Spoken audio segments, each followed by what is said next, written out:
So let me talk about our first speaker, Scott Henkel. He's a new faculty member. He came just a year or so ago, and we're already enjoying his wit and his wisdom, particularly over in the English department, where they need a little bit of livening up. And he's got an interesting topic. What could democracy be? Now, people talk about democracy all the time. Sometimes it's over a beer after work. Sometimes it happens on Facebook. But, these conversations don't tend to last. They tend to be ephemeral and sort of disappear quickly. But other thoughts about democracy are longer lasting, more carefully thought out, presented with an aim to shape government. I mean, think for a moment about, the U.S. Constitution or Karl Marx's Das Kapital, which on the one hand is about economics, but it's also about economics within a particular kind of government system. But many times writers don't actually want to tell you how to do democracy. They want you to think about it. They want to experiment, maybe only in thought. They don't want to cause any trouble. So they write fiction. They write novels, they write short stories, and that's something that our next speaker is an expert in. Scott has a PhD of Literatures in the Americas from Michigan State University, and he uses literature to study how people have organized themselves and how they've thought about organizing themselves over the last couple of centuries. Through literature, Professor Henkel has looked at Haiti and the formation of a nation from its roots in slavery. He's studied labor movements and how they create cooperation and govern themselves. And he looks at important topics like free speech versus censorship, or how you do representative democracy versus direct democracy.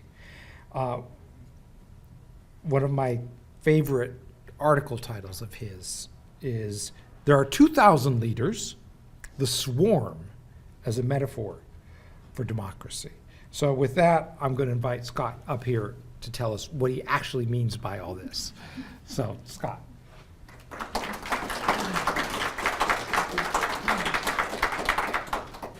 So at the moment, we're, a week and a half away from the election? How many days? How many? Too many days. Yeah, I think that's probably a common feeling around places now. But in about a week and a half, right, we're going to have an election, and lots of people are paying attention to that, as they rightly should. But tonight, what I want to do is to take a step back from all of that and to look at a bigger picture. The 24-hour news channels, they get people's attention, and all the commercials on TV that make you cry or make you feel patriotic or whatever, those get your attention, and for what they're worth, they're totally great. But for tonight, just for a little while, I want to take you away from that and look at some different things. We're going to go back in history a little bit. We're also going to talk about the world in which we live, and we're also going to talk about worlds that we can only imagine. So the big question, of course, that I want to ask tonight is that one. What could democracy be? Now, that's actually a really hard question. And one of the things that I find useful is to break up hard questions into a certain number of smaller questions so we can pick away at them a little bit and then come back to the big question and get a better understanding of what the whole thing is. So that's my plan for this evening. What I want to do tonight is ask, first, what does the word democracy mean? Then, talk a little bit about what democracy has been. In that part of the talk, I'll give a selection of examples that I hope you find interesting. And then also in sort of a trick, right? The question, what could democracy be, implies that democracy is going to continue to exist, which actually isn't a good assumption to make, right? So the next question I'm going to ask is, how do democracies fail? After going through each of those questions, we'll come back to the big question. And I should also say, I want to give away the goods right here at the beginning of the talk right away.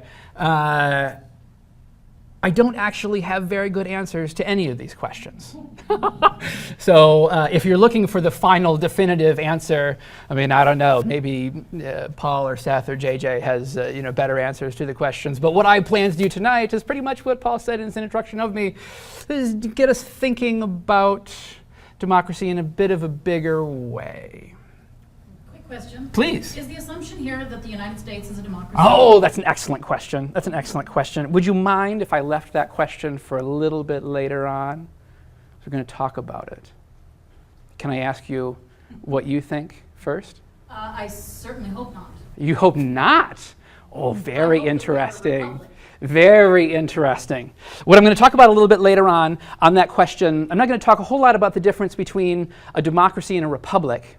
But I am going to talk about the question of universal inclusion in a democracy, which is not exactly the same thing, but it sort of speaks to some of the same questions there.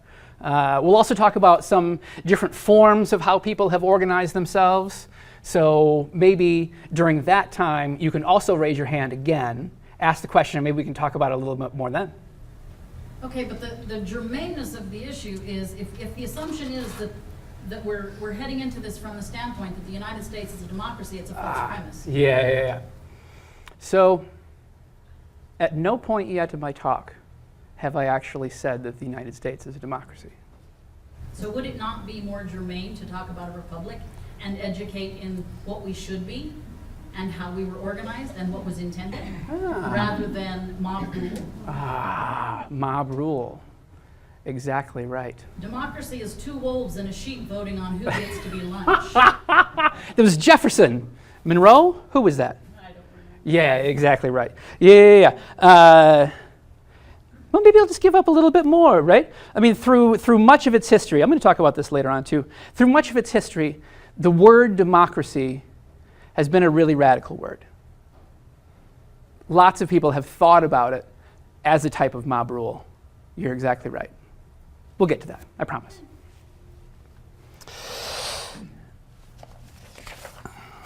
All right, so first,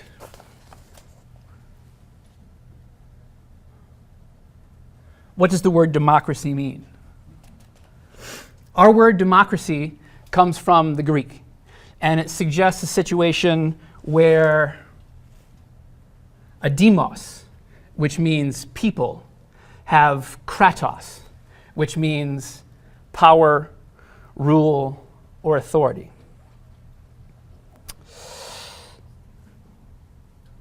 One of the things that democracy implies, and this gets to your question a little bit, is that it's at least theoretically distinct from other forms of organization. And I should say, I start with the word, because as Paul said, I'm an English professor, words are my tools, but words get us lots of places. Words are the ways in which we structure the world around us, how we understand things, how we think about our beliefs. Words are the tools that we use to express our laws. So it's not only that I'm an English professor, but it's also the word gets us to some interesting questions. But before I get to the distinctions between democracy and other forms, I want to show you them. Theoretically, at least, and we can add a republic, I guess, to this list.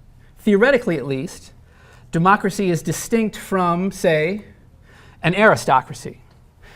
The words aristos and kratos also come from the Greek, and aristos implies the best people, which I guess if we have a fan of a republic in the room, I assume that maybe you would want the best people ruling in a republic. I don't know. Maybe we can answer that question as time goes on. Theoretically, at least, from the word democracy, it's also distinct from a bureaucracy. The word bureau in French means desk. So a bureaucracy is a situation where the people at desks rule. Also distinct from a plutocracy, where the rich rule. And here's one of my favorite. I'm going to make you guess, so pay attention here for a second. A democracy, at least from the word, is also theoretically different from a bestiocracy. You have any guesses? You're smiling at me, so maybe you have a guess. Do you have any guesses about what this might be? No. No. You have any guesses? Animal farm? Who said that? I do. Who? Raise your hand, please, so I can see you. Yes, indeed. So a bestiocracy isn't where the best people rule. That's an aristocracy. That's what I said a second ago. A bestiocracy is where who rules? The animals. The animals, the beasts. All animals are equal, All animals are equal, some are more. except some are more equal than others from Animal Farm. Exactly right. So who knows? I mean, depending on your feelings about your dogs and cats and pets at home, you may feel that a bestiocracy is perhaps the most just system of government or human organization there is. I mean, I don't know, but that dog looks like, she or he could lead a people pretty well.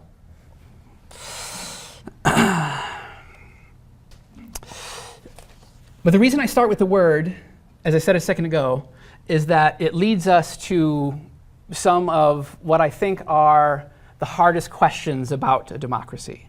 So if a democracy is a situation in which the people rule or have power or have authority, the two questions that come from that immediately are, who do we mean by people, right? Who is the demos of democracy?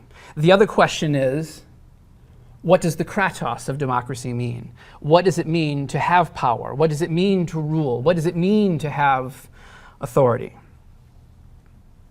To what degree in the United States, maybe this is the point where I'm going to speak most to the question of republic, to what degree in the United States do the people actually rule?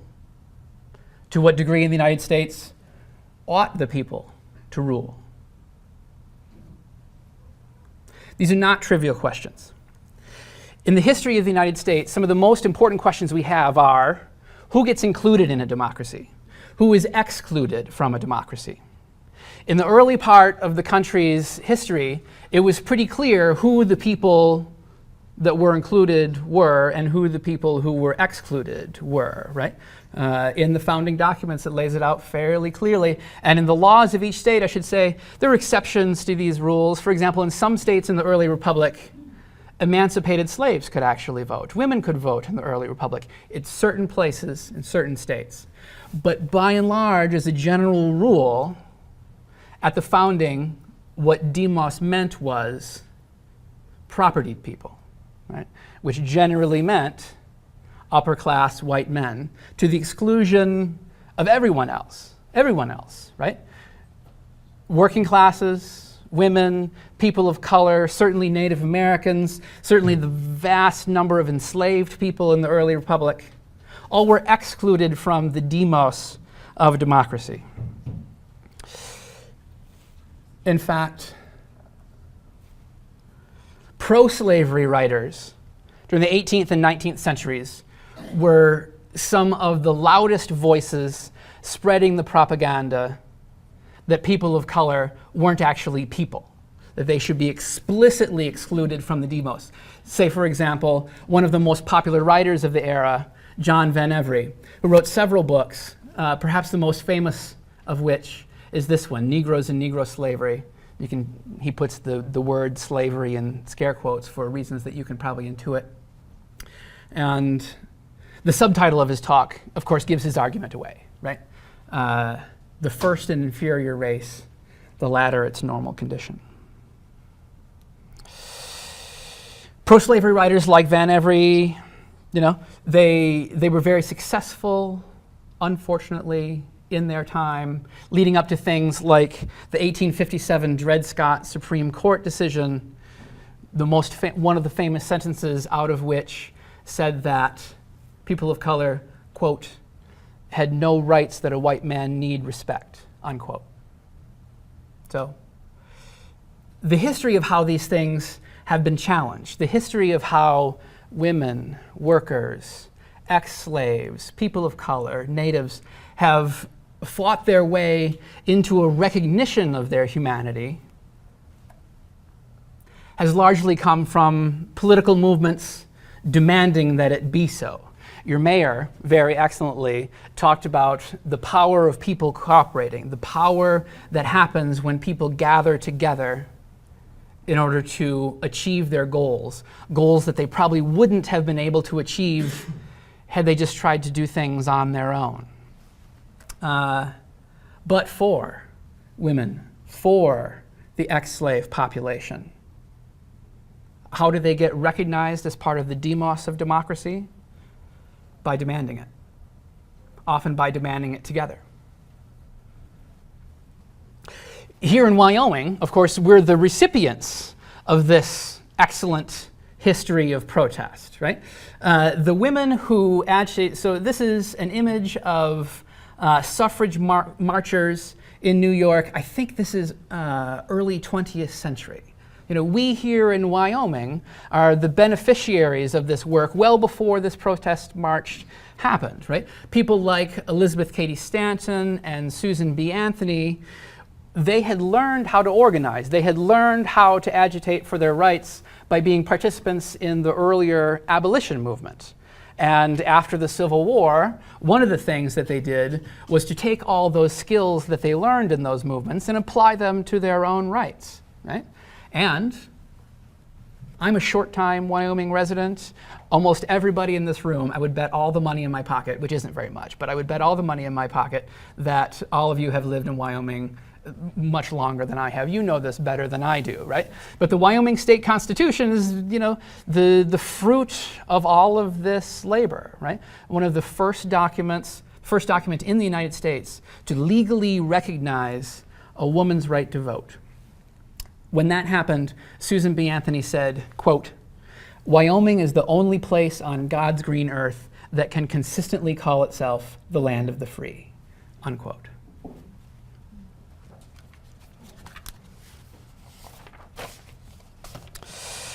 So those are some of the questions about the demos part of democracy.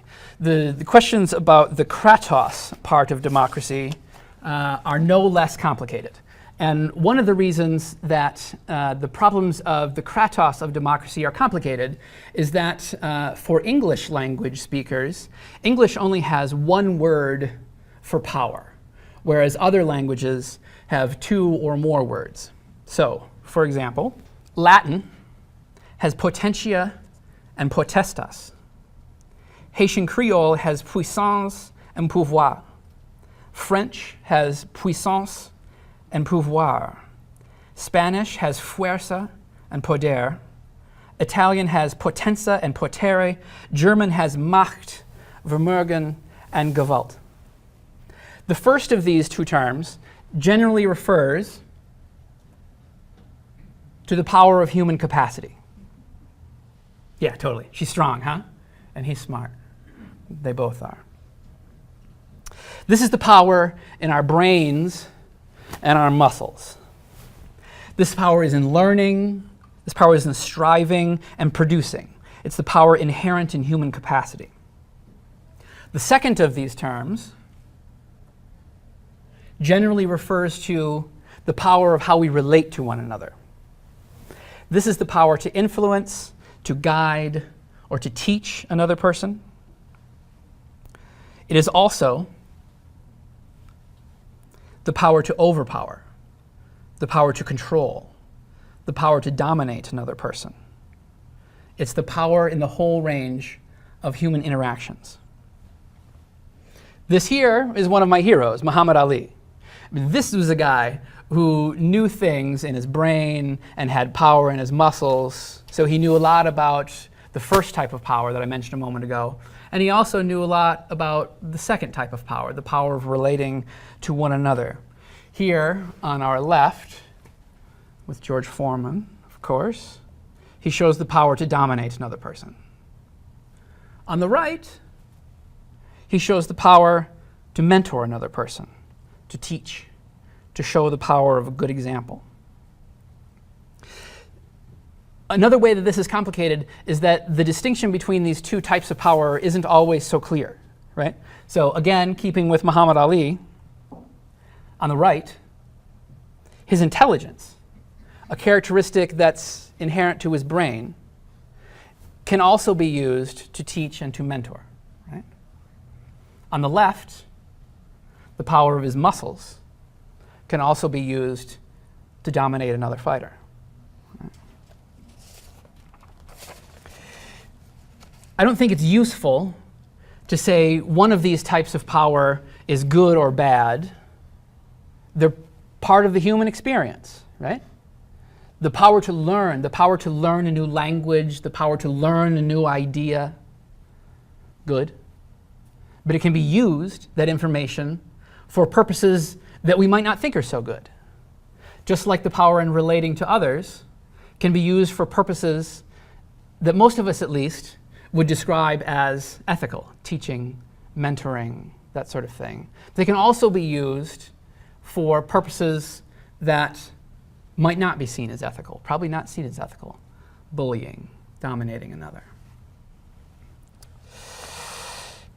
So even though it's hard to distinguish between these two types of power, I think it's important to remember that theoretically, at least, there is a distinction between them. I think there are a couple reasons for that. One is that because in the English language we only have one word for power, the mistake, I think, in my judgment, my argument, is that people can come to believe that if someone has a greater degree of power than they have, that they have none. And I think that's a mistake. Even in desperate situations, even in violent situations, there are many situations where others have a greater degree of power than we do, or a different type of power than we do, a different type of intelligence or a different type of muscle than we do. But there are no situations in which people are powerless. It's a hard thought, and I'm going to leave it aside to the second. But I'm going to come back to that. That's going to be the idea with which I end the talk tonight. So my next question is, what has democracy been? Okay. In this section, I'm going to give a list of examples. At this moment, we could probably talk about what a republic would be. I didn't plan on talking that, but if you want to chat about it, we certainly can. If we understand democracy as the rule of the majority, who gets the most votes? One of the criticisms that people have, let me say one thing first.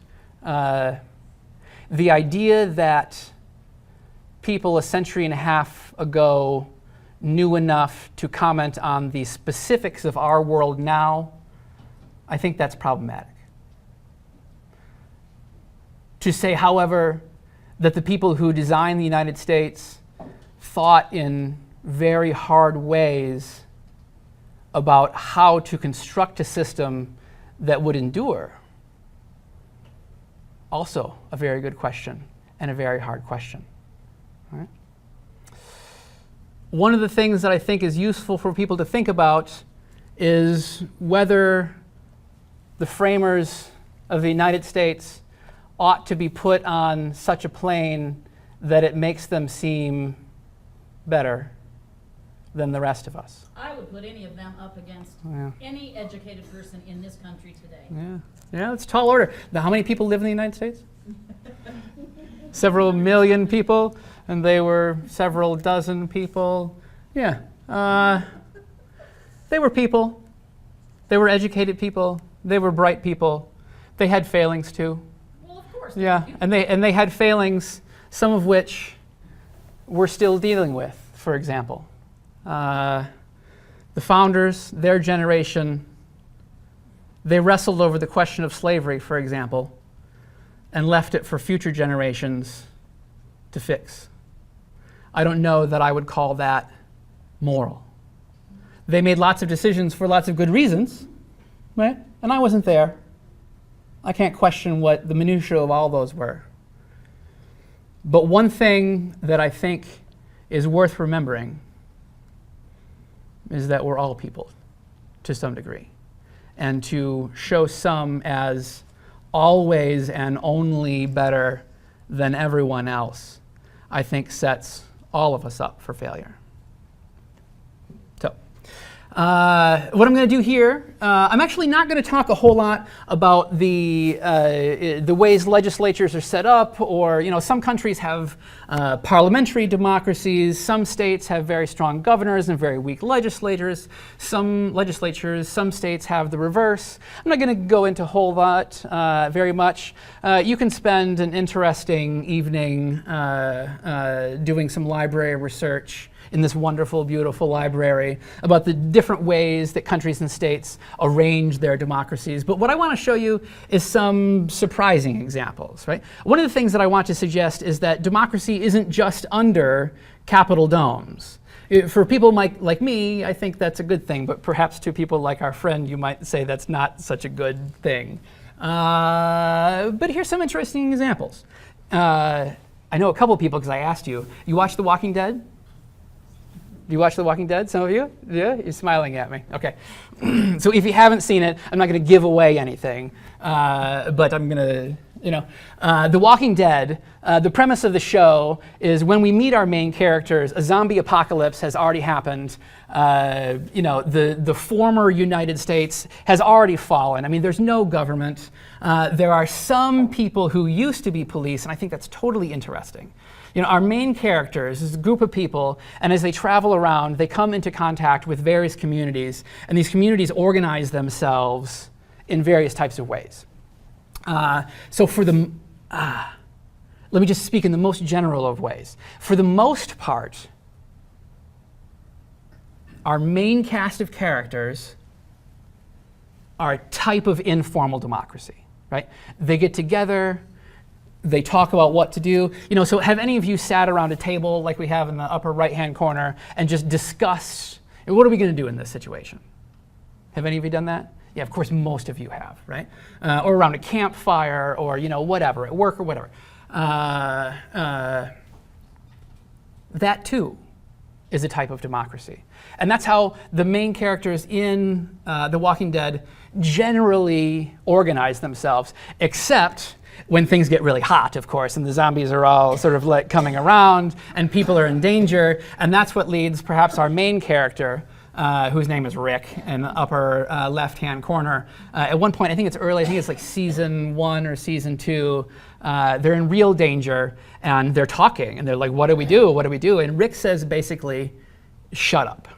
Right? This is no longer a democracy. You people no longer get to make decisions. I'm in charge now. And I don't know who made this image up here, but I grabbed it because I think it's substantially correct. Right? He doesn't in the show. He doesn't say this is a Ricktatorship, but I mean it's an apt description of what happens here. At other times in the show, as in the upper right-hand corner, the characters find themselves in moments of, let's say, relative peace. Right? Relative stability. And then what they do, and ironically enough, at this moment in the upper right-hand corner, they found that peace in a prison. They clear all the zombies out of a prison and they use that for home for a little while. And what do? But they establish a council system. In The Walking Dead, they call it a council. But this is probably the closest to the republic that we're going to get, right? I mean, clearly the ruling power is with the people who sit around this table. In other moments of the show, I think it's just fascinating along these lines how the various communities that our main characters come in contact with organize themselves. In the lower right-hand corner, we have a bad dude whose name is the governor, which is sort of a misnomer for him. He's more like an imperial dictator. He rules over his own community, and he's comparatively kind to some people in his community, but he's also brutal to an underclass of people who live there, and he's also openly aggressive to other communities like our main characters. Another one that I think is pretty fascinating in the lower left-hand corner, police take over a hospital in the city that was formerly Atlanta. I mean, they still call it Atlanta, but of course Atlanta is not what it used to be. And what we have there is a police state, basically, right? And what the police do is they take their squad cars and they go out looking for people who have survived the zombie apocalypse. And they bring them into the hospital. But the price of bringing them into the hospital, they say, you're safe now, you don't have to worry. But the price of that safety is that the people who they collect are forced to live in a kind of like debt slavery. You know, the police say, we saved you, so now you have to work for us.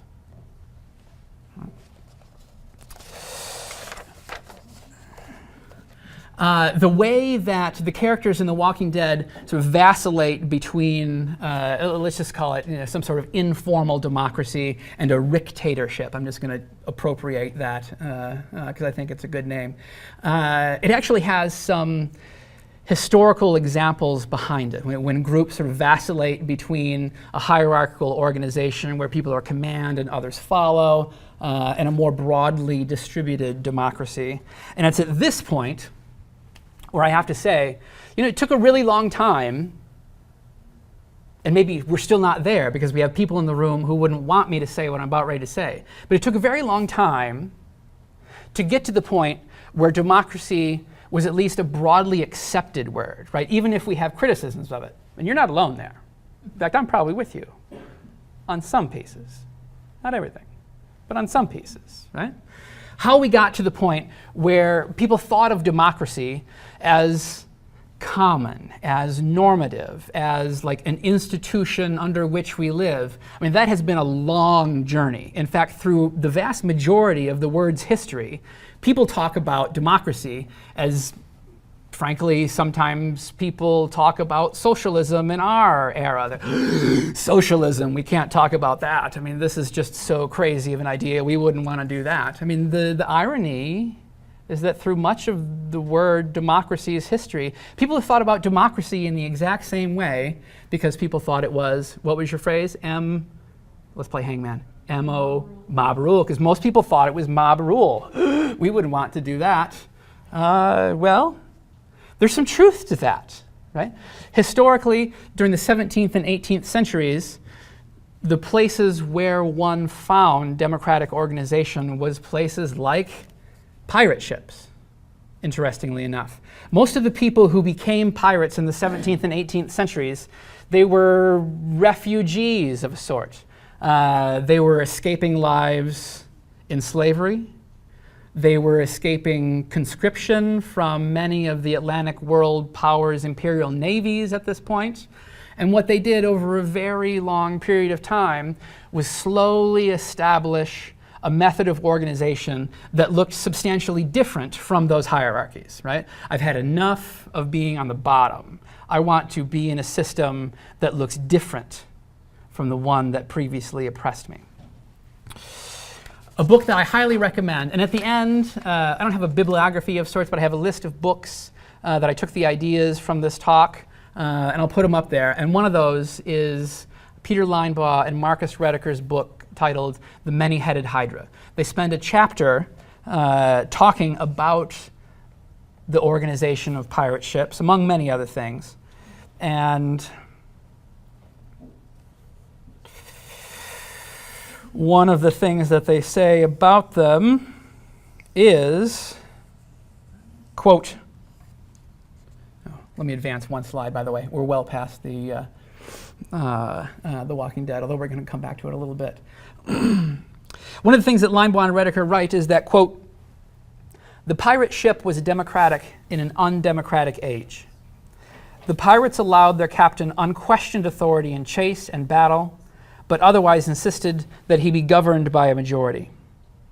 As one observer noted, quote, they permit him to be captain on the condition that they may be captain over him, right? What we have here is a graffiti, French graffiti. This is from the French. They use pouvoir, right? The first of the two terms for power, like the innate capacity that we have in our brains and in our muscles. And what they say in an evocation of the democracy of pirate ships and the democracy of the council in The Walking Dead, this translates as power is in the street, not in the ballot boxes. Right? So I've just received a signal that I have 7 minutes left. We did a little banter, so I'm just going to cut through. I'm glad we did that, but I'm just going to cut through some more of this. Walt Whitman, one of America's most famous poets, he was a nurse volunteering in the hospitals during the United States Civil War. And one of his main texts that he wrote after that experience is a text called Democratic Vistas. You can get from the title that he wanted to look into the future and see what democracy could be. And one of the things that he said was, democracy isn't enough to have in a government. It also ought to be in other places, like schools and workplaces, classrooms. Whitman talks about the nature of labor. He talks about the nature of work.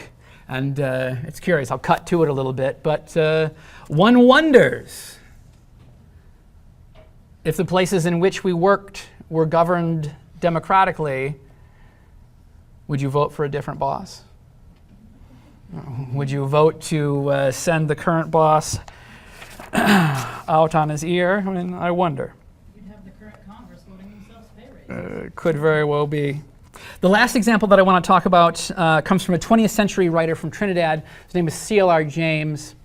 And writing in the, I guess, somewhere around the middle part of the 20th century, he looks up at the growing bureaucracies that he sees in the United States, and he also looks over at the Soviet Union and sees its particular form of organizing itself, and he finds nothing of value in either one. So what he does in an essay titled "Every Cook Can Govern," he looks back to the government of ancient Athens, and the government of ancient Athens is interesting to James because while it wasn't actually true that the government of ancient Athens was universally inclusive, of course, especially there, women and enslaved people were excluded from the demos. The citizens of ancient Athens at least thought of themselves as being universally inclusive. I mean, universally inclusive. Like, if you have a pulse, you get to be part of it. That's how universally inclusive they thought about it. James looks at this and says,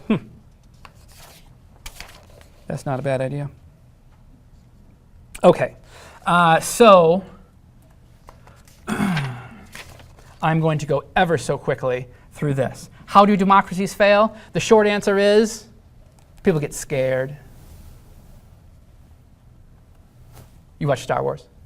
Yeah. You remember this point? It's in episode 3, I think, right? The story, the broad arc of Star Wars, just like the broad arc of Domingo Faustino Sarmiento's book Facundo, which is, if you had to name 2 or 3 of the founding books of Latin American literature, this would clearly be one of them. Both stories tell how scheming politicians muck things up.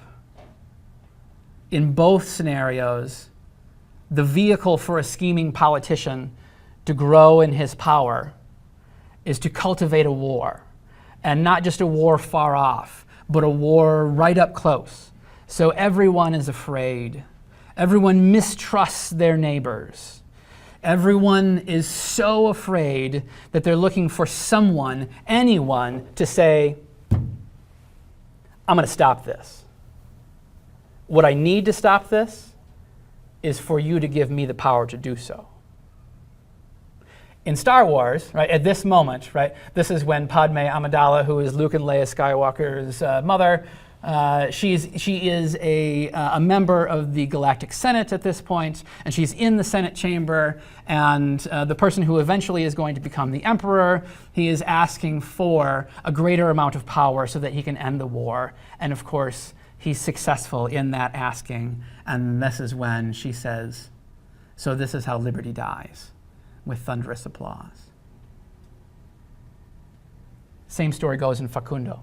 In Argentina, in the first part of the 19th century, it wasn't a galactic emperor, of course, but it was a law that was aimed at ending a civil war, and that what that law gave to the person who eventually became dictator, Rosas, quote, the sum of public power.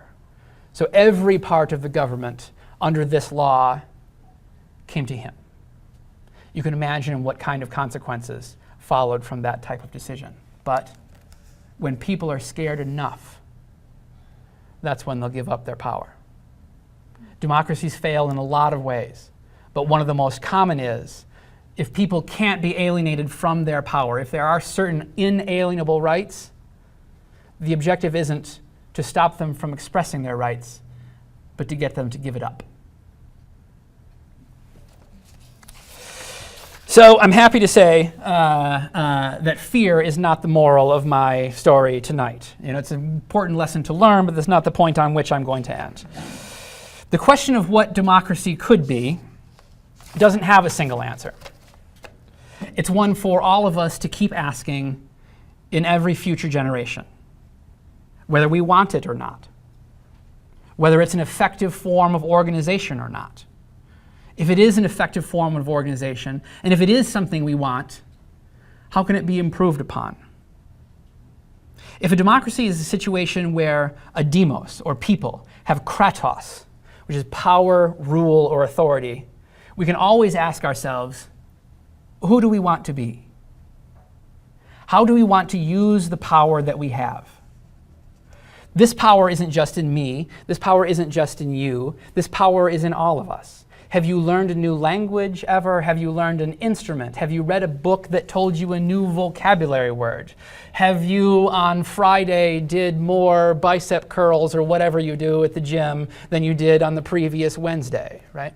That too is power. And the question is, how do we express it?